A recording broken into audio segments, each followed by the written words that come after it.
여러분, 요즘 계단을 오를 때 난간이 꼭 필요하거나 의자에서 일어날 때 예전보다 힘들다고 느끼신 적 있으신가요? 아침에 침대에서 일어날 때 무릎에 힘이 없다거나 무거운 장바구니를 들기가 어려워졌다거나 하는 작은 변화들 말이에요. 많은 분들이 이런 변화를 나이 들면서 자연스러운 일이라고 생각하기 쉬워요. 나이 들면 원래 그런 거 아니야, 어쩔 수 없는 일이지 하면서 받아들이시죠. 하지만 사실은 우리 몸이 보내는 중요한 신호일 수 있습니다. 이런 증상들은 단순한 노화가 아니라 근육 감소라는 구체적인 문제에서 시작되는 경우가 많아요. 근육이 줄어들면 일상생활이 점점 어려워지고 결국에는 독립적인 생활 자체가 위험해질 수 있거든요. 하지만 너무 걱정하지는 마세요. 이런 변화들은 충분히 예방하고 개선할 수 있어요. 오늘은 근육 건강과 단백질 섭취가 얼마나 중요한지, 그리고 작은 변화로 어떻게 삶이 달라질 수 있는지 함께 나눠보겠습니다. 처음에는 불안하게만 들리실 수도 있어요. 내가 정말 그런 상태인가, 이제 늙었구나 하는 생각이 드실 수도 있고요. 하지만 끝까지 들으시면 분명히 희망의 길도 보실 수 있을 거예요. 이미 많은 분들이 올바른 단백질 섭취와 적절한 운동으로 활력을 되찾으셨어요. 70대, 80대에도 충분히 근육을 키우고 체력을 향상시킬 수 있다는 것이 과학적으로도 증명되어 있거든요. 오늘 이야기를 통해 여러분도 건강한 근육으로 독립적이고 활기찬 노년을 보내실 수 있는 구체적인 방법을 찾아가시길 바라요. 혹시 언제부터인가 계단을 오를 때 난간을 잡게 되셨나요? 예전에는 성큼성큼 올라가던 계단인데 이제는 한 계단씩 조심스럽게 올라가게 되고 자연스럽게 손이 난간으로 향하게 되죠. 처음에는 단순한 피곤이라고 생각하기 쉬워요. 어제 잠을 못 잤나, 요즘 컨디션이 좀 안 좋나 하면서 일시적인 현상으로 여기게 되거든요. 하지만 이런 변화가 지속된다면 그건 근육 감소의 시작일 수 있어요.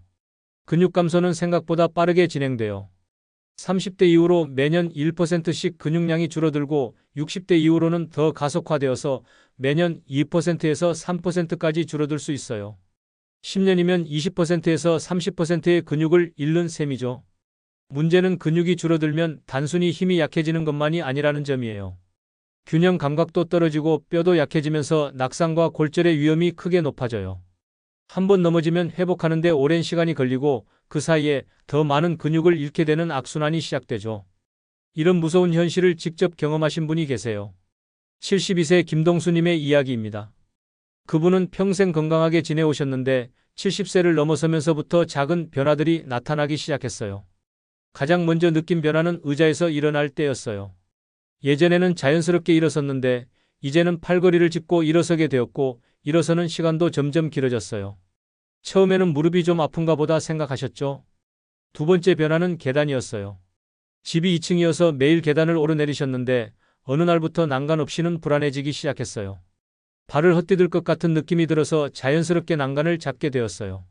세 번째는 외출에 대한 두려움이었어요. 길에서 넘어질까봐, 다른 사람에게 피해를 줄까봐 걱정이 되기 시작했어요. 그래서 점점 집에만 있는 시간이 늘어나게 되었죠. 이런 변화들이 6개월 정도 지속되자 가족들이 걱정하기 시작했어요. 예전처럼 활동적이지 않고 외출도 꺼리시니까 건강에 문제가 있는 건 아닌지 병원에 가보시라고 권했어요. 병원에서 검사를 받아보니 특별한 질병은 없었어요. 하지만 근육량 측정에서 또래 평균보다 상당히 낮은 수치가 나왔어요. 의사는 근감소증 초기 단계라고 진단하시면서 지금부터 적극적으로 관리하지 않으면 상황이 더 악화될 수 있다고 경고하셨어요. 그분은 정말 충격을 받으셨어요. 평생 큰 병 없이 건강하게 살았는데 갑자기 근감소증이라는 진단을 받으니 받아들이기 어려우셨거든요. 의사는 다행히 아직 초기 단계이니까 적절한 운동과 영양 섭취로 충분히 개선할 수 있다고 희망을 주셨어요. 가장 중요한 것은 단백질 섭취를 늘리는 것이라고 하셨어요. 그동안 식사량이 줄어들면서 단백질 섭취가 부족했던 것이 근육 감소의 주요 원인이라고 설명해 주셨죠. 그래서 그분은 식단부터 바꾸기 시작하셨어요. 아침마다 달걀 2개와 우유 1컵으로 단백질을 챙기고 점심과 저녁에도 생선이나 고기를 꼭 포함시키셨어요. 또한 매일 30분씩 가벼운 산책과 간단한 근력 운동도 시작하셨어요. 처음 2주 동안은 큰 변화가 없었어요.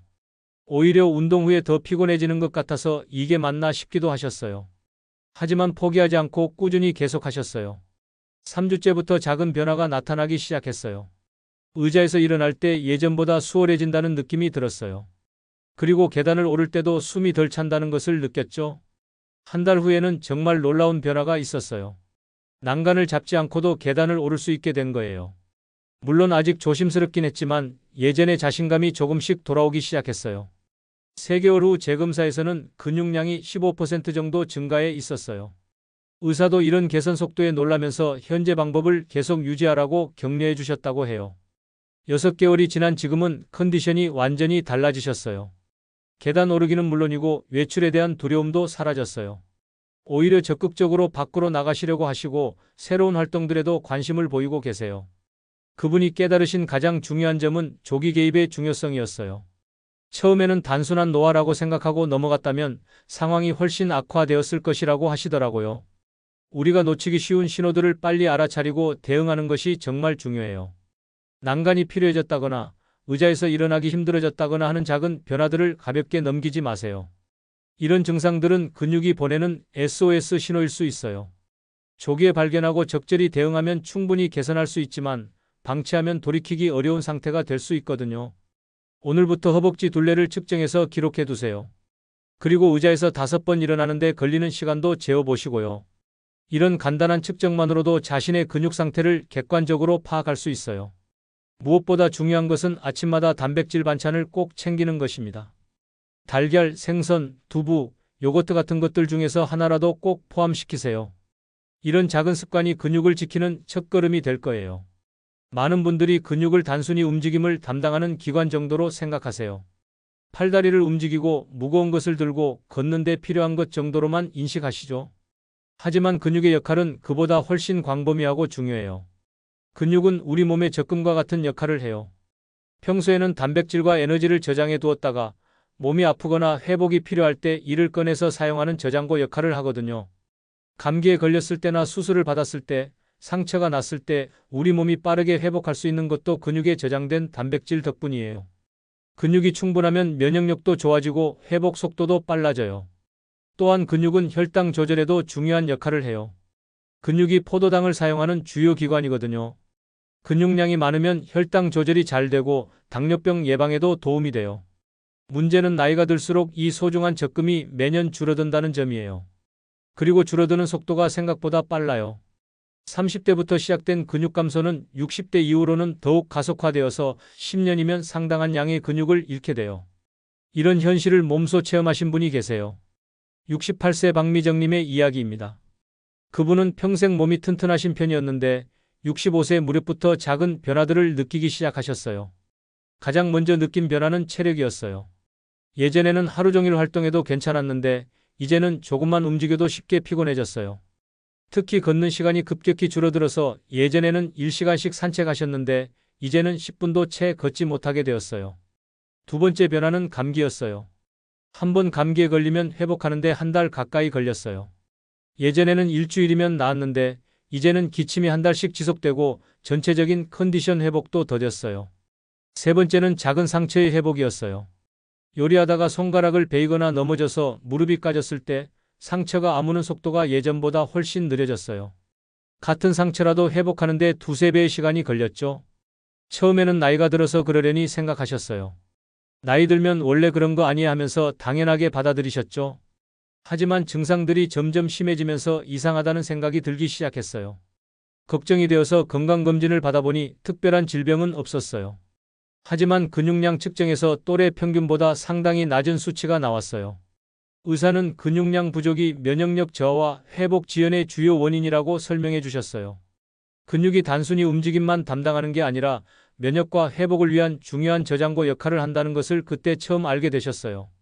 근육에서 면역세포의 재료가 되는 아미노산을 공급하고 회복에 필요한 단백질도 제공한다는 거였죠. 의사는 근육량을 늘리기 위해서는 운동과 함께 단백질 섭취를 크게 늘려야 한다고 강조하셨어요. 특히 몸무게 1kg당 1.2g 이상의 단백질을 섭취해야 한다고 하시더라고요. 그분의 몸무게가 55kg이었으니까 하루에 66g 이상의 단백질이 필요했어요. 그런데 평소 식단을 점검해보니 하루에 40g 정도밖에 섭취하지 못하고 있었던 거예요. 그래서 식단을 완전히 바꾸기로 하셨어요. 매 끼니마다 25g에서 30g의 단백질을 챙기도록 했어요. 아침에는 달걀과 요거트, 점심에는 생선이나 고기, 저녁에는 두부나 콩류를 꼭 포함시키셨어요. 처음에는 이렇게 많은 단백질을 먹는 것이 부담스러웠어요. 평소보다 식사량이 늘어나니까 소화도 어려웠고 준비하는 것도 번거로웠거든요. 하지만 건강을 위해서 꾸준히 노력하셨어요. 2주 정도 지나자 작은 변화를 느끼기 시작하셨어요. 우선 전체적인 에너지 레벨이 올라간 느낌이 들었어요.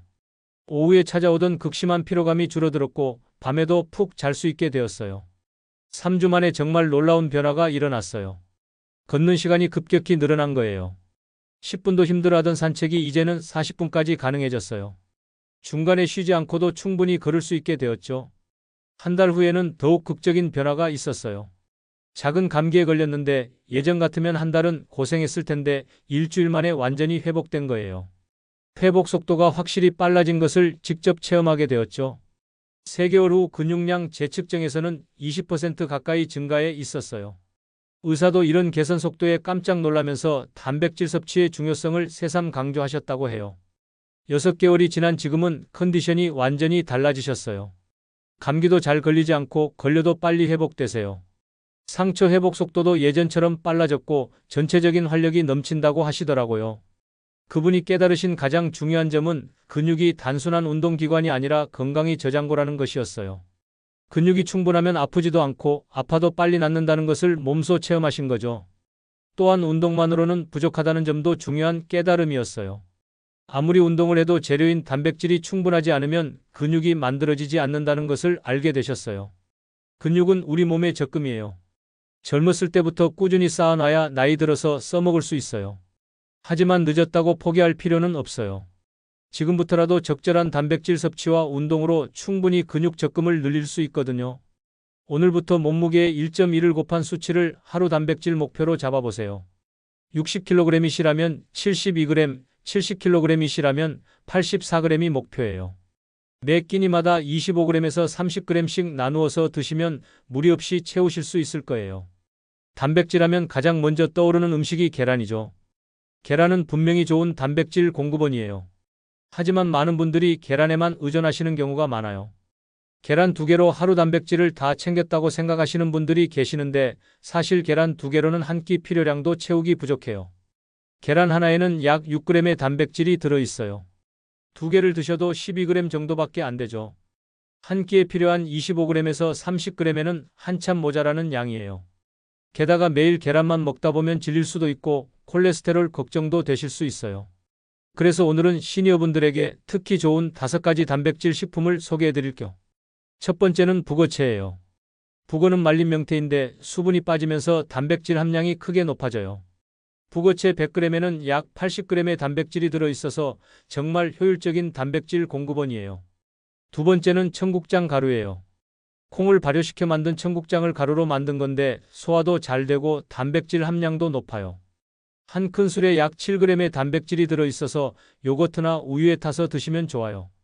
세 번째는 그릭 요거트예요. 일반 요거트보다 단백질이 2배 이상 많이 들어있어요.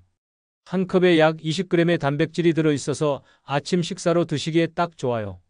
네 번째는 렌틸콩이에요. 콩류 중에서도 단백질 함량이 특히 높고 조리하기도 간편해요. 밥에 넣어서 지으면 자연스럽게 단백질을 보충할 수 있어요. 다섯 번째는 고등어예요.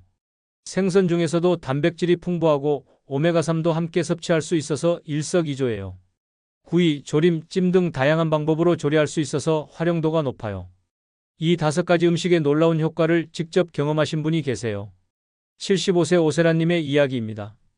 그분은 평소 식욕이 별로 없으셔서 식사량이 적었어요. 특히 고기나 생선 같은 단백질 식품을 별로 좋아하지 않으셔서 주로 밥과 김치 정도로 끼니를 때우는 경우가 많았어요. 나이가 들면서 체중도 계속 줄어들었고 근육량도 많이 감소했어요. 계단을 오르기 힘들어졌고 조금만 움직여도 쉽게 피곤해졌죠. 오후만 되면 졸음이 쏟아져서 제대로 활동하기 어려웠어요. 걱정이 된 가족들이 병원에 모시고 가니 심각한 영양실조 상태라는 진단을 받으셨어요. 특히 단백질 부족이 심각해서 근감 소증이 상당히 진행된 상태였어요. 의사는 하루에 60g 이상의 단백질을 섭취해야 한다고 강조하셨어요.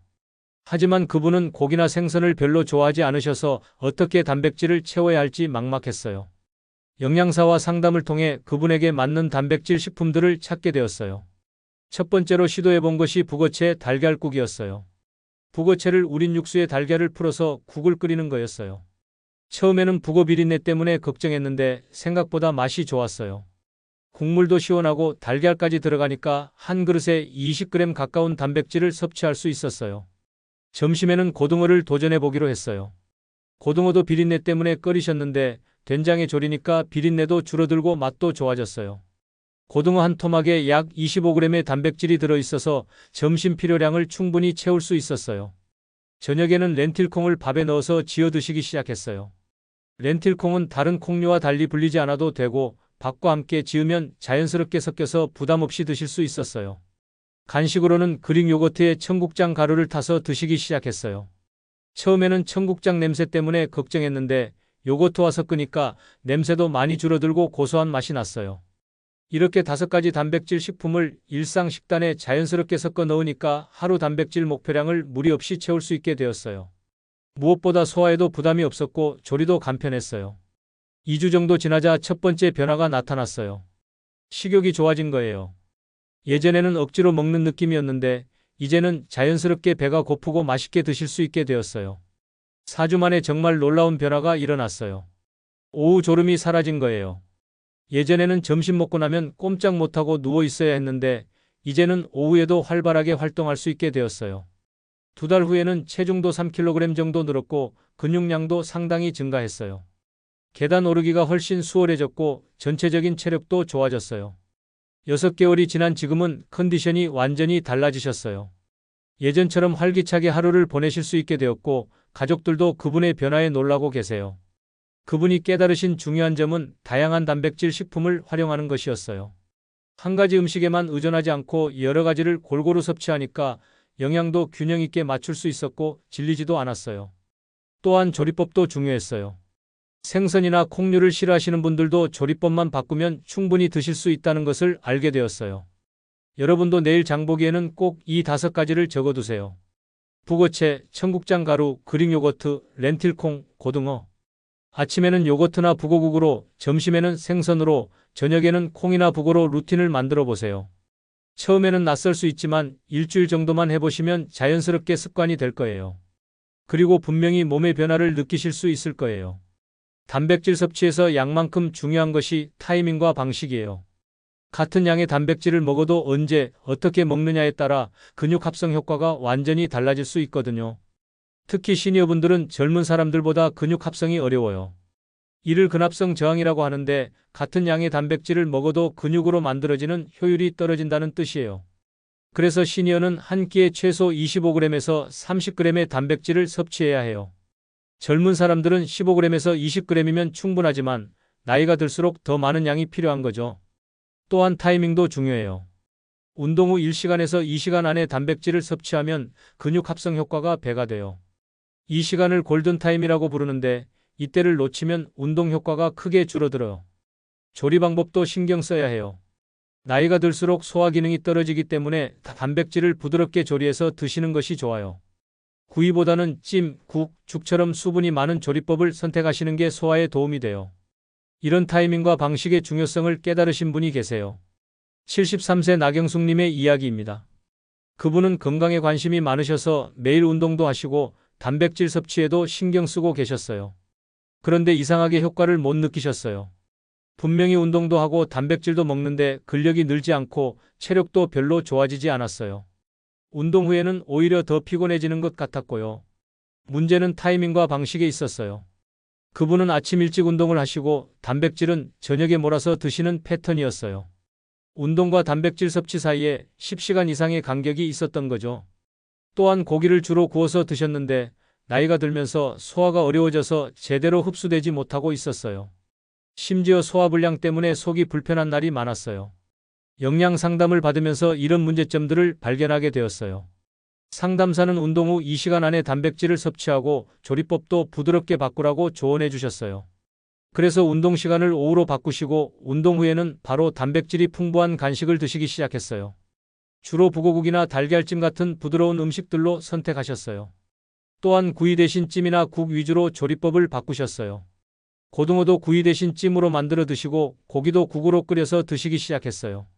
처음 2주 동안은 큰 변화가 없었어요. 하지만 소화가 편해진 것은 확실히 느끼실 수 있었어요. 예전에는 고기를 먹으면 속이 더부룩했는데 이제는 그런 불편함이 사라졌어요. 3주째부터 놀라운 변화가 나타나기 시작했어요.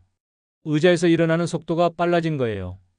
예전에는 의자에서 일어나는데 14초 정도 걸렸는데 이제는 9초 만에 일어날 수 있게 되었어요. 한 달 후에는 더욱 극적인 변화가 있었어요. 운동 후 피로감이 크게 줄어들었고 오히려 활력이 넘치는 느낌이 들었어요. 운동이 에너지를 빼앗는 게 아니라 에너지를 주는 것으로 바뀐 거죠. 3개월 후 근력 측정에서는 정말 놀라운 결과가 나왔어요. 악력이 20% 정도 증가했고 하체 근력도 상당히 향상되어 있었어요. 의사도 이런 개선 속도에 깜짝 놀라셨다고 해요. 6개월이 지난 지금은 컨디션이 완전히 달라지셨어요. 같은 운동을 해도 효과가 확실히 다르다는 것을 느끼시고 일상생활에서도 훨씬 활력이 넘친다고 하시더라고요. 그분이 깨달으신 가장 중요한 점은 같은 양의 단백질이라도 언제 어떻게 먹느냐에 따라 효과가 완전히 다르다는 것이었어요. 운동과 단백질 섭취의 타이밍을 맞추고 소화하기 쉬운 형태로 먹으니까 효과가 배가 된 거죠. 또한 나이에 맞는 조리법을 선택하는 것도 중요했어요. 젊었을 때처럼 구워서 먹으면 소화가 어렵지만 찜이나 국으로 만들면 훨씬 부담 없이 드실 수 있다는 것을 알게 되셨어요. 여러분도 오늘부터 운동 후에는 반드시 이 시간 안에 단백질 25g을 챙기세요. 북어국, 달걀찜, 두부찌개 같은 부드러운 음식들이 좋아요. 그리고 구이보다는 국이나 찜으로 조리법을 바꿔보세요. 같은 재료라도 조리법만 바꿔도 소화가 훨씬 편해지고 흡수율도 높아질 거예요. 나이가 들수록 양보다는 질과 방법이 더 중요해요. 올바른 타이밍과 적절한 조리법으로 단백질을 섭취하시면 분명히 근육 건강에 큰 도움이 될 것입니다. 지금까지 단백질의 중요성과 좋은 식품들, 그리고 섭취 방법에 대해 알아봤는데 이제 가장 중요한 것은 이 모든 것을 하루 식단으로 어떻게 구성하느냐예요. 많은 분들이 정보는 알고 계시지만 실제로 어떻게 적용해야 할지 막막해하세요. 그래서 오늘은 누구나 쉽게 따라할 수 있는 하루 90g 단백질 식단을 구체적으로 제시해 드릴게요. 아침에는 그릭 요거트 한 컵에 청국장 가루 한 큰술을 타서 드세요. 여기에 견과류 조금을 추가하면 약 30g의 단백질을 섭취할 수 있어요. 그릭 요거트의 부드러운 식감에 청국장의 고소함이 더해져서 맛도 좋아요. 점심에는 고등어 한 토막을 찜으로 만들어서 시금치나물과 함께 드세요. 고등어찜 25g, 시금치 5g으로 총 30g의 단백질을 얻을 수 있어요. 고등어는 구이보다 찜으로 만들면 부드럽고 소화하기 쉬워요. 저녁에는 북어채로 우린 육수에 달걀을 풀어서 국을 끓이고 렌틸콩을 넣은 밥과 두부 반찬을 곁들이세요. 북어채 달걀국에서 20g, 렌틸콩밥에서 5g, 두부 반찬에서 5g으로 총 30g의 단백질을 섭취할 수 있어요. 이렇게 하면 하루 총 90g의 단백질을 자연스럽게 섭취할 수 있어요. 각 끼니마다 30g씩 균등하게 배분되어 있어서 소화 부담도 없고 근육 합성 효과도 최대화할 수 있어요. 이런 식단의 놀라운 효과를 직접 경험하신 분들이 계세요. 먼저 65세 이한솔님의 이야기입니다. 그분은 평소 식사를 대충 때우시는 편이었어요. 혼자 사시다 보니 요리하기도 번거롭고 식욕도 별로 없어서 간단한 음식으로만 드셨어요. 나이가 들면서 다리에 힘이 없어지기 시작했어요. 의자에서 일어날 때 다리가 떨리고 계단을 오를 때도 난간을 꼭 잡아야 했어요. 밤에도 다리 근육이 경련을 일으켜서 잠을 설치는 일이 많았어요. 걱정이 되어서 병원에 가보니 심각한 단백질 부족 상태라는 진단을 받으셨어요. 하루에 30g 정도밖에 섭취하지 못하고 있었던 거예요. 의사는 최소 70g 이상은 섭취해야 한다고 강조하셨어요. 그래서 90g 단백질 식단을 시작하게 되었어요. 처음에는 갑자기 식사량이 늘어나서 부담스러웠지만 부드러운 조리법 덕분에 소화에는 큰 문제가 없었어요. 2주 정도 지나자 첫 번째 변화가 나타났어요. 밤에 다리 경련이 거의 사라진 거예요. 예전에는 거의 매일 밤 다리가 아파서 깨곤 했는데 이제는 푹 잘 수 있게 되었어요. 4주 만에 더욱 놀라운 변화가 일어났어요. 다리 떨림이 현저히 줄어든 거예요. 의자에서 일어날 때 다리가 덜 떨리고 계단도 좀 더 안정적으로 오를 수 있게 되었어요. 3개월 후에는 잠의 질도 크게 향상되었어요. 깊이 잠들 수 있게 되어서 아침에 일어날 때 훨씬 개운했어요. 낮에도 피로감이 줄어들어서 활동량이 늘어났죠. 또 다른 사례도 있어요. 74세 백소연님은 평소 팔 힘이 약해서 무거운 것을 들기 어려워하셨어요. 장 보러 갈 때도 가벼운 것들만 사실 수 있었고 손주들이 준 꽃다발조차 들기 힘들어 하셨어요. 90g 단백질 식단을 시작하신 지 2개월 만에 팔 힘이 눈에 띄게 좋아졌어요. 꽃상자를 들 때 예전보다 훨씬 수월해진 것을 느끼셨고 장보기도 한결 편해졌다고 하시더라고요. 6개월이 지난 지금 두 분 모두 컨디션이 완전히 달라지셨어요. 근력이 향상되었을 뿐만 아니라 전체적인 활력도 넘치고 무엇보다 독립적인 생활을 유지할 수 있게 되었어요. 이런 식단을 성공적으로 유지하는 비결은 꾸준히 이어갈 수 있도록 비용과 조리 난이도를 낮추는 것이에요. 비싼 식재료나 복잡한 조리법보다는 간단하고 경제적인 방법을 선택하는 것이 핵심이죠. 냉장고에 단백질 체크표를 붙여두시면 매일 어떤 단백질을 섭취했는지 확인할 수 있어서 도움이 돼요. 아침 30g, 점심 30g, 저녁 30g을 각각 체크하면서 하루 목표를 달성해 나가세요. 또한 주 1회 정도는 재료를 미리 준비해 두시면 훨씬 편해요. 북어채는 미리 우린 육수를 만들어서 냉동 보관하고 렌틸콩도 미리 삶아서 냉장 보관해 두시면 언제든 간편하게 사용할 수 있어요. 그릭 요거트와 청국장 가루는 보관이 쉬우니까 항상 냉장고에 상비해 두시고 고등어도 냉동실에 몇 토막씩 보관해 두시면 필요할 때마다 바로 사용할 수 있어요. 가장 중요한 것은 완벽하게 하려고 부담 갖지 마시는 거예요. 처음에는 70g 정도만 목표로 하시고 익숙해지면 점차 90g까지 늘려가시면 돼요. 하루 90g의 단백질 생각보다 어렵지 않아요. 올바른 식품 선택과 적절한 조리법, 그리고 꾸준한 실천만 있으면 충분히 달성할 수 있는 목표예요. 여러분의 근육 건강과 활력 넘치는 노년을 위해 오늘부터 시작해보세요. 여러분, 오늘 함께 살펴본 근육 건강과 단백질 이야기 어떠셨나요? 처음에는 걱정스러웠을 수도 있지만 이제는 희망이 보이시죠? 근육은 단순히 힘을 내는 기관이 아니라 우리 삶의 독립성을 지켜주는 소중한 자산이에요. 계단을 오를 때, 장을 보러 갈 때, 손주와 놀 때 느끼는 그 활력이 모두 건강한 근육에서 나오는 거거든요. 오늘 말씀드린 내용을 다시 한번 정리해 볼게요. 첫째, 난간이 필요해지거나 의자에서 일어나기 힘들어졌다면 그건 근육이 보내는 중요한 신호예요. 조기에 발견하고 대응하는 것이 핵심이죠. 둘째, 근육은 몸의 적금이에요. 평소에 단백질로 잘 채워놔야 나이 들어서도 건강을 유지할 수 있어요. 셋째, 계란만이 아니라 북어채, 청국장 가루, 그릭 요거트, 렌틸콩, 고등어 같은 다양한 단백질 식품을 활용하세요. 넷째, 언제 어떻게 먹느냐가 반이에요. 운동 후 2시간 안에 부드럽게 조리해서 드시는 것이 중요해요. 다섯째, 하루 90g 단백질을 30g씩 3끼로 나누어 드시면 자연스럽게 근육 건강을 지킬 수 있어요. 김동수님, 박미정님, 오세란님, 나경숙님, 이한솔님, 백소연님처럼 많은 분들이 이미 이런 방법으로 활력을 되찾으셨어요. 여러분도 충분히 할 수 있어요. 지금 작은 습관을 바꾸면 계단을 오를 때의 자신감, 장을 보러 갈 때의 든든함, 손주와 놀 때의 즐거움이 모두 달라질 거예요. 근육 건강은 단순히 몸의 문제가 아니라 삶의 질 전체를 좌우하는 중요한 요소거든요. 불안해하실 필요 없어요. 70대, 80대에도 충분히 근육을 키우고 체력을 향상시킬 수 있다는 것이 과학적으로 증명되어 있어요. 늦었다고 포기하지 마시고 오늘부터 단백질 한 숟가락, 작은 운동 하나로도 변화를 시작할 수 있어요. 여러분의 건강한 내일, 저와 함께 만들어 가시죠. 독립적이고 활력 넘치는 노년, 그것은 결코 불가능한 꿈이 아니에요. 건강한 근육으로 하루하루를 당당하게 살아가시길 진심으로 응원합니다. 오늘도 건강한 하루 보내세요. 여러분의 튼튼한 근육 건강을 위해 저도 함께 노력하겠습니다.